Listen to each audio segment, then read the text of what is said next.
سرکار مدینہ صلی اللہ تعالی علیہ وسلم کی آنکھوں میں آنسو آ گئے. فرمایا مائی جس کو سارے راستے میں گالیاں دیتی آئی ہو, جو تیری گٹھڑی اٹھا کے سر پہ لایا ہے, جو تیری ساتھ آیا ہے, جسے جادوگر کہتی ہو, جسے گالیاں دیتی دیتی تھکتی نہیں ہو, وہی اللہ کا پاک پیغمبر محمد الرسول اللہ, میں تیرے سامنے موجود ہوں. دوستو آپ کا خیر مقدم ہے ہمارے چینل ایم ڈی حمزہ سنبلی پر. دوستو آج کے قاری حنی ملتانی صاحب کے بیان کا ٹاپک ہے حضرت محمد صلی اللہ علیہ وسلم اور ایک بوڑھی عورت کا رلا دینے والا قصہ. اس بیان کو توجہ سے سنیے گا, آپ اس بیان کو سن کر آنسو نہیں روک پائیں گے. چلیے دوستو مل کر سنتے ہیں. سرکار دو عالم صلی اللہ تعالی علیہ وسلم نے پوچھا مائی کدھر کا ارادہ ہے؟ اس نے اتنی بڑی بڑی گالیاں نکالی اور کہنے لگی مکے میں جادوگر آ گیا, میرے گھر میں جادو پھیل گیا, میری نوح مسلمان ہو گئی, میرا بیٹا مسلمان ہو گیا. اس نبی کے دوستو میں آپ کے سامنے پھر سے قاری حنیف ملتانی رحمۃ اللہ علیہ کا بہت پیارا سا بیان لے کر حاضر ہوا ہوں, اور آج کا عنوان ہے حضور صلی اللہ علیہ وسلم اور بوڑھی مائی کا واقعہ. آئیے اس بیان کو انتہائی غور سے سنتے ہیں. میں پھنس گیا, میں تو اس کے جادو سے بچ کر اپنے ایمان کو بچانے کے لیے فلانے دیہات میں چلی ہوں. مدنی کریم صلی اللہ تعالی علیہ وسلم نے فرمایا مائی کمزوروں کا سامان اٹھانے کے لیے میں آیا ہوں, جس کا اس دنیا میں کوئی وارث نہیں اس کا وارث بننے کے لیے میں آیا ہوں, یہ سامان مجھے دے. سرکار مدینہ صلی اللہ علیہ وسلم نے اپنے سر مبارک پہ گٹھڑی اٹھا لی اور بوڑھی مائی کے پیچھے پیچھے چل دی ہے. اس نے اپنی منزل مقصود تک جہاں جانا تھا راستے میں ہزاروں لاکھوں گالیاں بکی. میرے گھر کا بیڑا غرق کر دیا, میرے گھر میں دین نیا پھیلا دیا, جادو پھیلا دیا, نئی نئی چیزیں آ گئی, پرانا دین ختم کر دیا, میرے گھر کی رسوائی ہو گئی. میں اپنا ایمان بچانے کے لیے آئی ہوں. جہاں بڑھیا مائی نے جانا تھا منزل مقصود پہ پہنچ گئی, ٹھکانے پہ پہنچ گئی. سامان نیچے اتروا کر حضور کو پلہ پھیلا کر جھولی پھیلا کے دعائیں دینے لگی اور کہنے لگی او میرے بیٹا جیسے اس جادوگر سے میں بچ کے آ گئی ہوں, جیسے اس دین نئے پھیلانے والے سے میں بچ کر آ گئی ہوں, میرا دین بچ گیا, میرا ایمان بچ گیا. میری دعا ہے اللہ کرے تو بھی بچ جائے. سرکار مدینہ صلی اللہ تعالی علیہ وسلم کی آنکھوں میں آنسو آ گئے. فرمایا مائی جس کو سارے راستے میں گالیاں دیتی آئی ہو, جو تیری گٹھڑی اٹھا کے سر پہ لایا ہے, جو تیری ساتھ آیا ہے, جسے جادوگر کہتی ہو, جسے گالیاں دیتی دیتی تھکتی نہیں ہو, وہی اللہ کا پاک پیغمبر محمد الرسول اللہ, میں تیرے سامنے موجود ہوں. اٹھ کھڑی ہوئی, حضرت کے قدموں پہ گر پڑی اور کہنے لگی اگر تو وہ نبی ہے تو میں اشہد اللہ الہ الا اللہ و اشہد ان محمد الرسول اللہ. کلمہ پکار اٹھی, بڑھیا اسلام. آج کہاں یہ چیزیں ملیں گی؟ اور اگر آپ لوگ تلاش بھی کرتے ہیں تو صرف مولویوں کے لیے.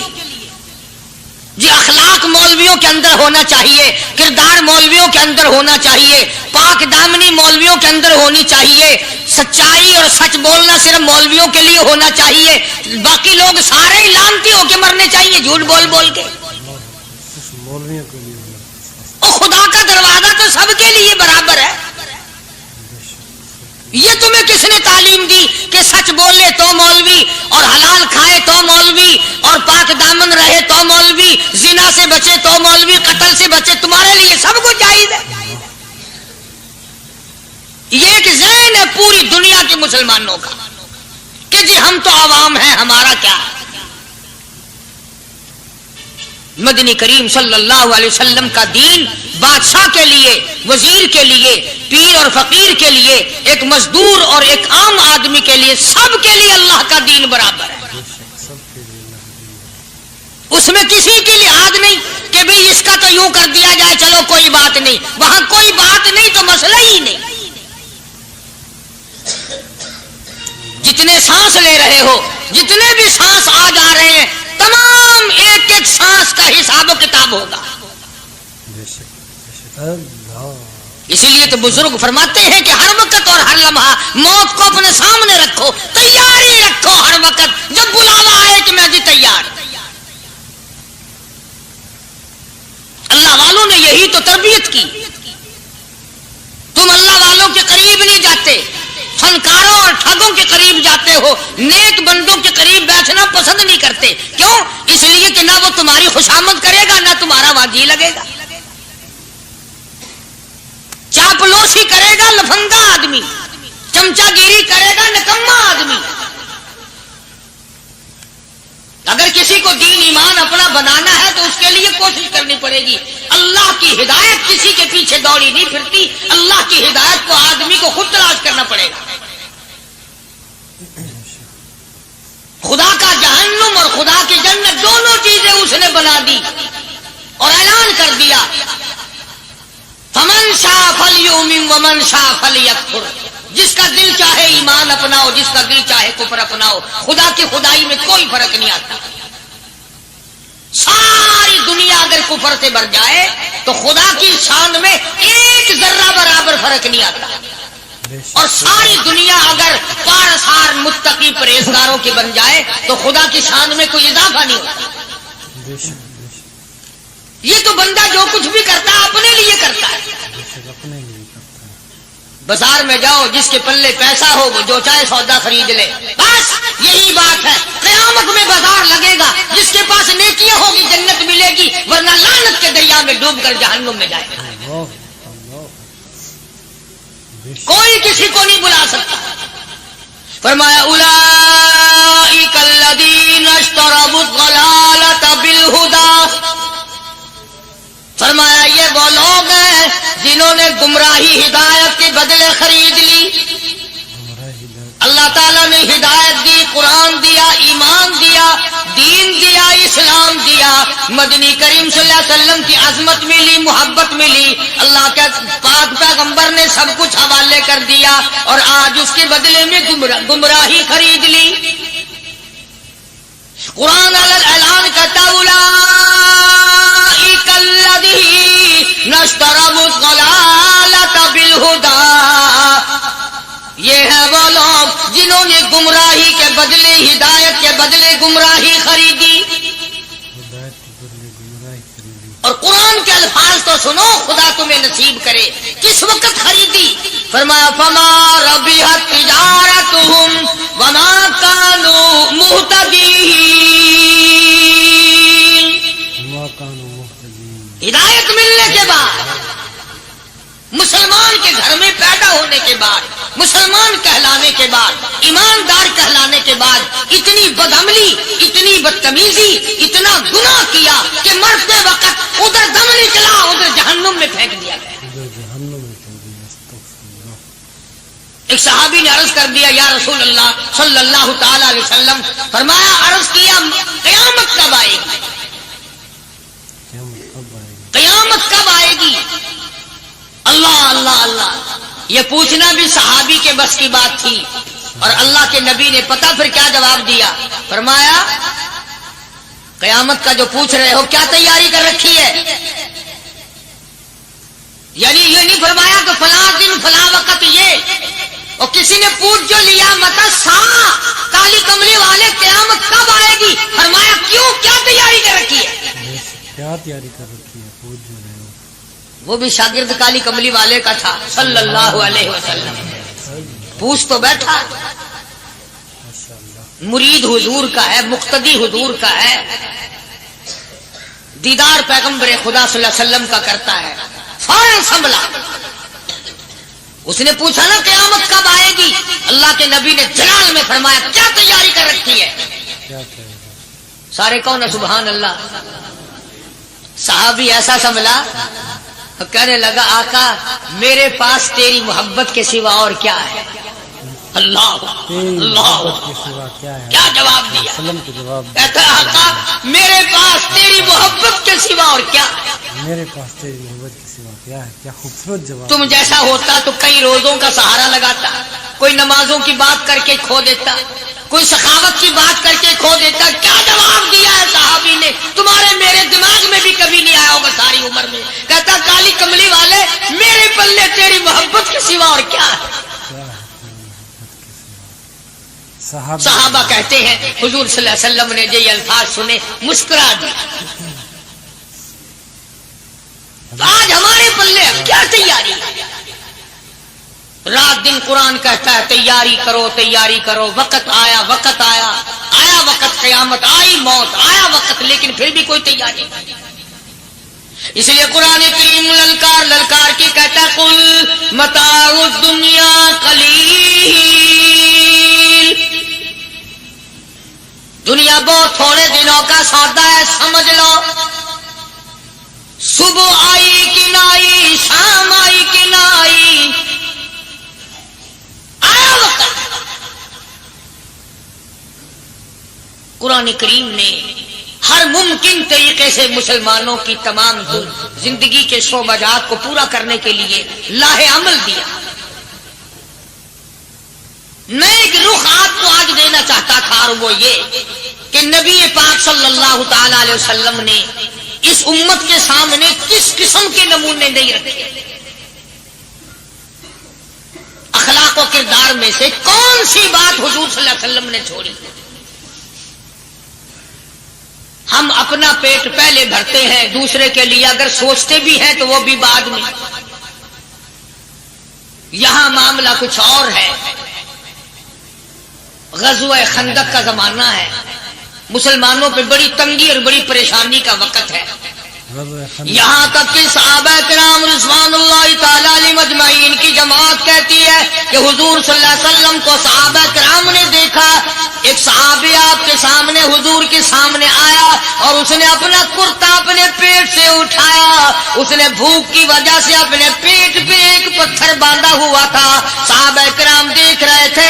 اس کے دیکھتے دیکھتے امام الانبیاء محبوب کبریا حضرت محمد مصطفیٰ صلی اللہ تعالی علیہ وسلم نے رحمت والے ہاتھوں سے جب اپنا کرتا اٹھایا، صحابہ کرام کی آنکھوں نے دیکھا حضور کے پیٹ پہ 2 پتھر بندھے ہوئے تھے. آج کتنا کھاتے ہو پھر بھی نہ شکری، کتنا پیتے ہو پھر بھی نہ شکری، کتنا کچھ کھانے کو مل رہا ہے پھر بھی نہ شکری. کچھ نہیں کچھ نہیں. حضرت جابر رضی اللہ تعالیٰ عنہ نے جب یہ منظر دیکھا، یہ حالت دیکھی، رہ نہ سکا. صحابی فوراً دوڑا اور دوڑا دوڑا گھر گیا. گھر بیوی کو جا کے کہنے لگا غضب ہو گیا، کمائی ہو گئی، کمال ہی ہو گیا. حضور صلی اللہ علیہ وسلم کو اتنی بھوک ہے، اتنا فاقہ ہے کہ آپ نے اپنے پیٹ مبارک پہ 2 پتھر باندھے. 2 پیٹ پر پتھر باندھے حضور پاک. بیوی کہنے لگی جلدی جا کر کے حضور صلی اللہ علیہ وسلم کی دعوت کراؤ، ہم کھانا کھلائیں گے. یہ 2 شیر ہوں 1.5 شیر ہوں، یہ جو ہے یہ بکری کا بچہ ہے، ہم اسے ذبح کرتے ہیں، بہت جلدی تیار کرتے ہیں. میں ان کو پیستی ہوں اور تم جاؤ جا کے دعوت کا کیا. حضرت جابر رضی اللہ تعالی عنہ حضور کریم صلی اللہ علیہ وسلم کی خدمت عالیہ میں آئے. چونکہ کھانے کی مقدار، آٹے کی مقدار بڑی تھوڑی تھی، حضور کے کان کو منہ لگا کر کے حضرت جابر نے کہا کہ یا رسول اللہ صلی اللہ علیہ وسلم، ایک تو آپ اور ایک یہ صحابی جس نے پیٹ میں پتھر باندھ رکھا ہے، اور اگر آپ کے علم میں ہو 1-2 اور ایسا ہی جو زیادہ بھوکا ہو، میرے گھر میں دعوت ہے، چلو. سبحان اللہ. آپ لوگوں کا کھانا میرے یہاں ہے. ایک تو آپ اور ایک یہ جو ہم نے دیکھا پیٹ میں بکری پتھر باندھے پھر رہا ہے، کمر سیدھی نہیں ہو سکتی، اور ایک آدھا اور اسی قسم کا جو زیادہ تنگ ہو رہا ہو. جابر نے تو اتنی بات کہی. حضور کریم صلی اللہ تعالی علیہ وسلم ایک بہت بڑے پتھر پہ کھڑے ہو گئے اور اعلان کر دیا تمام کا تمام لشکر چلے، سب کی جابر کی گھر دعوت ہے. سبحان اللہ سبحان اللہ. سارے کا سارا لشکر چلے، ساری فوج. جابر بھی حیران، بلکہ اعلان کر دیا چلو سارا مدینہ چلے. حضرت جابر رضی اللہ تعالیٰ عنہ وہی تو کھڑے تھے. بس قدموں کے نیچے سے زمین نکل گئی کہ یہ کیا بنا. کھانا تو 2-3-4 آدمیوں کا مشکل بنے گا، یہ 12,000 سے زیادہ بڑا لشکر ہے اور آپ نے سب کو اعلان کر دیا. اب کیا بنے گا؟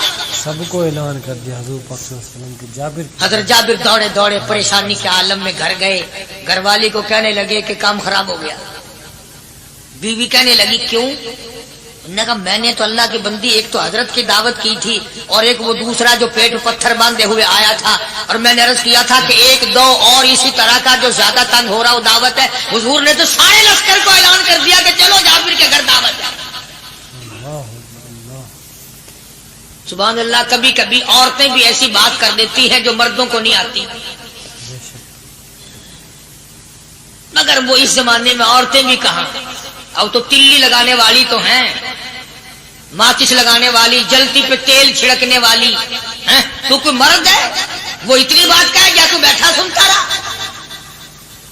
تاکہ اس کو کوئی جلدی قتل کرے تو میں رنگڑ بنوں بازار میں پھروں.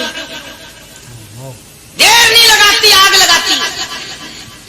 حضرت جابر رضی اللہ تعالیٰ عنہ کی بیوی کہنے لگی آپ کو پریشانی کی کیا بات ہے؟ ایک بات بتاؤ، حضور کی کان مبارک میں آپ نے اپنے کھانے کی مقدار بتائی کہ نہیں؟ تم نے جو حضور صلی اللہ علیہ وسلم کی دعوت کی تھی کھانا بتایا تھا؟ ہاں میں نے تو بتا دیا تھا کہ تھوڑے سے جو ہیں اور ایک بکری کا بچہ، میں نے بتا دیا تھا. پھر کہنے لگی آپ پریشان کیوں ہوں اور میں پریشان کیوں ہوں؟ لانے والا جانے کھلانے والا جانے. سبحان اللہ. لانے والا جانے کھلانے والا جانے. حضور ہمیں پریشانی کی کیا بات ہے اس میں؟ بس دعوت ہم نے تو حضور کی دعوت کی اور حضور نے سارے لشکر کی ہم نے تو نہیں کی نا. اب حضور صلی اللہ تعالی علیہ وسلم نے دعوت فرمائی ہے اور وہ خود ہی جانے اور ان کا خدا جانے. آپ تشریف لے آئے، کھانے کی مقدار کا تو پتا تھا. آپ نے فرمایا کہ وہ ہنڈیا جو ہے اس کو کھولنا مت، اور وہ جو آٹا ہے جب تک میں نہ آؤں پکانا شروع مت کیجو. آپ نے اپنا لعاب مبارک آٹے میں بھی ملا دیا اور ہنڈیا میں بھی ڈال دیا.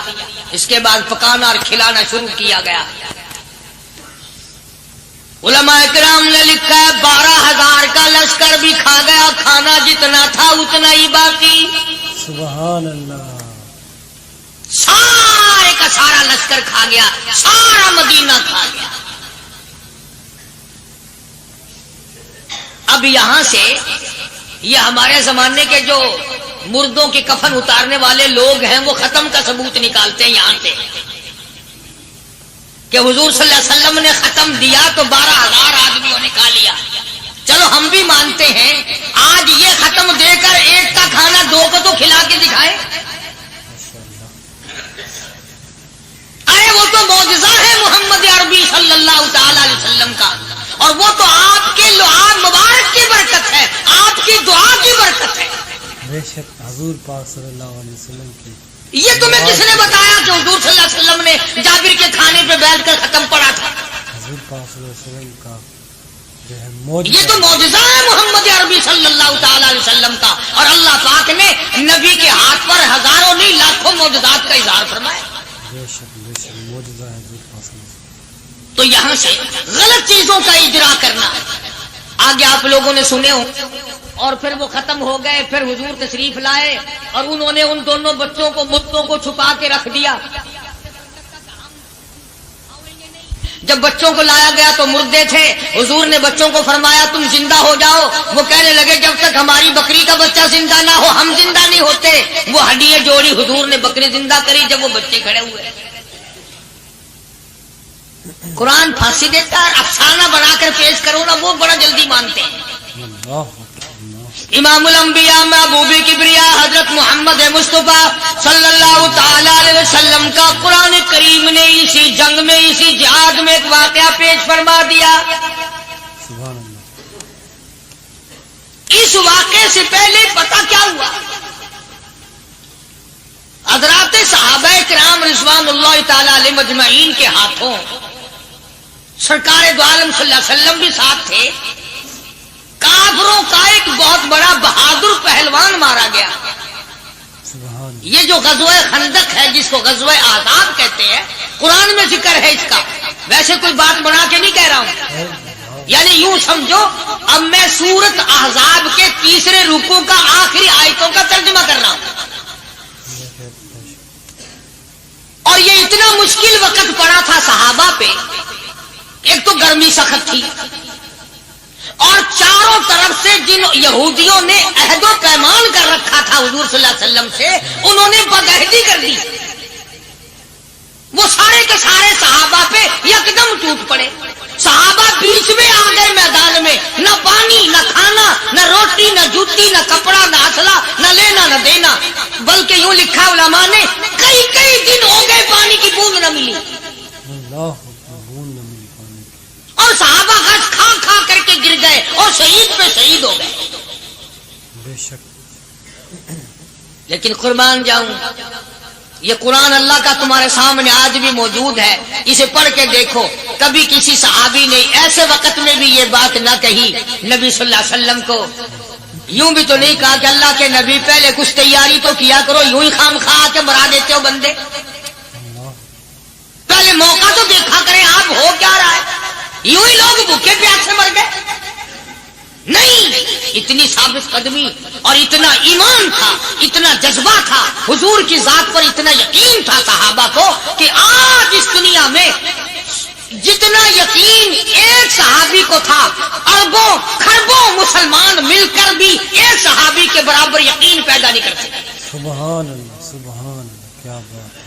تو جب حضور صلی اللہ علیہ وسلم کے دیوانوں اور پروانوں اور مستانوں کے ہاتھوں کافروں کا ایک بہادر پہلوان مارا گیا اور لاش تھی مسلمانوں کے پاس، تو وہ کافر کہنے لگے کہ تم ہمارے بہادر کی لاش دے دو، ہم تمہیں 10,000 روپیہ دیں گے. اب ان کے پاس تو روپے کی کمی نہیں تھی، اور یہ مسکین بھوکے اور فاقے سے اگر یہ یوں کہتے کہ نہیں بھی ہم تو 20,000 لیں گے تو وہ دے دیتے، ان کے پاس کمی نہیں تھی، اور انہیں ضرورت تھی، کپڑا لے لیتے، کھانا لے لیتے، پریشانی دور کر لیتے، جنگ کا سامان بنا لیتے. مگر مدنی کریم صلی اللہ تعالی علیہ وسلم کے سامنے جب یہ بات رکھی کہ 10,000 روپیہ ہم دیتے ہیں، ہمارے بہادر کی لاش دے دو، حضور نے فرما دیا جاؤ اپنے بہادر کی لاش مفت میں لے جاؤ، ہم مردوں کی قیمت کھانے والے نہیں، مردوں کی قیمت کھانے والے نہیں. سبحان اللہ. ہم مردوں کی قیمت کھانے والے نہیں. جب حضور صلی اللہ علیہ وسلم کی زبان مبارک سے یہ بات نکلی، اللہ کا دریائے کرم جوش میں آیا، فرمایا وَكَفَى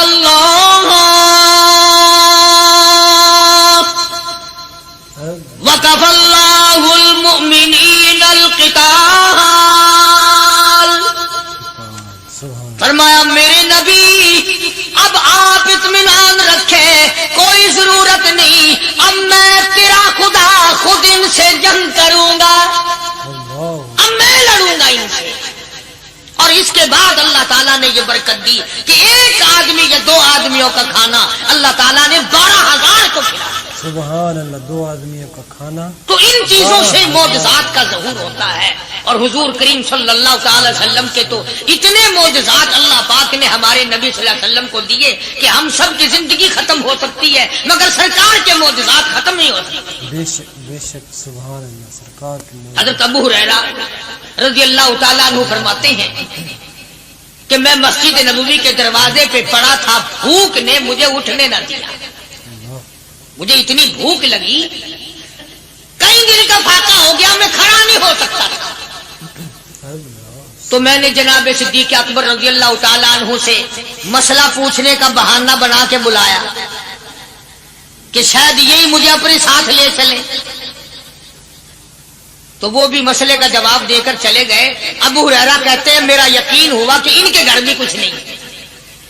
پھر میں نے فاروق اعظم رضی اللہ تعالیٰ عنہ کو مسئلہ یا قرآن کی آیت پوچھنے کے بہانے متوجہ کیا، وہ بھی وہ جو چیز میں نے پوچھی تھی بتا کے چلے گئے. غالباً ان کے یہاں بھی فاقہ ہوگا.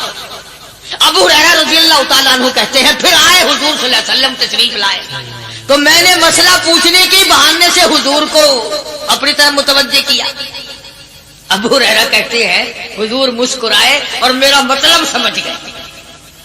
میرا مطلب سمجھ گئے، اشارہ کیا میرے ساتھ ساتھ، میرے پیچھے پیچھے آ۔ ابو ہریرہ رضی اللہ تعالیٰ عنہ کہتے ہیں میں حضور صلی اللہ علیہ وسلم کے ساتھ چلا آیا، آپ اپنے دولت قضا پر تشریف لائے، اپنے گھر میں تشریف لائے، آپ نے گھر میں داخل ہو کر کے فرمایا کچھ کھانے کا پینے کا کوئی ہے گھر میں کوئی چیز؟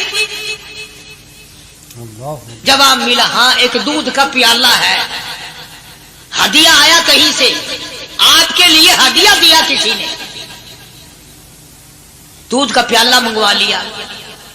ابو ہریرہ کہتے ہیں میں بڑا خوش ہوا کہ لے میرا دو لگ گیا، کام بن گیا، مجھے ہی فرمائیں گے پی لے، رج کے پیوں گا۔ ابو ہریرہ کہتے ہیں کہ مجھے حضور صلی اللہ علیہ وسلم کیا فرماتے ہیں کہ ابو ہریرہ وہ جو مسجد نبوی میں 70-80 صحابہ صفا طالب علم ہے نا، کہ جی ہم ساروں کو بلا کے لا، ساروں کو بلا کے لاؤں۔ ابو ہریرہ کہتے ہیں مجھے بڑی کھٹکی کہ ایک دودھ کا پیالہ یہ تو میرے جوگا ہی تھا، وہ 70-80 کیا کریں گے یہاں کے۔ ابو ہریرہ کہتے ہیں جب میں اٹھ کے چلا تو مجھے پھر واپس بلایا، فرمایا ابو ہریرہ مدینے کی گلی میں آنے میں جانے میں جو بھی راستے میں ملے اسی کو کہہ دے کہ حضور کے گھر دعوت ہے۔ سبحان اللہ، جو بھی میرے ابو ہریرہ کہتا ہے کہ میں اقرار بھی میں نے کرنا ہی تھا کہ جی ہاں کہوں گا، پر دل میں بھی سوچ رہا ہوں کہ ہے تو ایک ہی پیالہ، پیالہ تو ایک ہی ہے۔ تم جیسا اگر کوئی وہاں ہوتا نا جو گلی میں ملتا اس کو کہتے آج کے دن ادھر کوئی نہ آوے۔ وہ تو صحابہ تھے نا، اشاروں پہ جان دیتے تھے، راستے میں جو بھی ملا، دکاندار ملا ویسا ملا، سب کو کہہ دیا، واپسی میں جو ملا لشکر اکٹھا ہو، سب بیٹھ گئے۔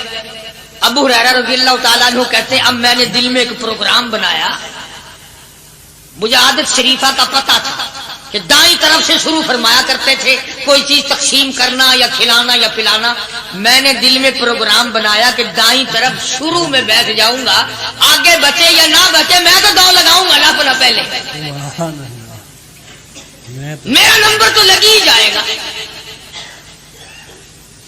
اللہ اکبر۔ ابو ہریرہ کہتے ہیں کمال ہوگی میری حیرانگی کی کہ جب میں جڑ کے بیٹھا نا کہ اب میرے سے شروع ہوگا، آپ نے مجھے اشارہ کر کے بلایا اور فرمایا ابو ہریرہ کھڑا ہو کے سب کو پلا۔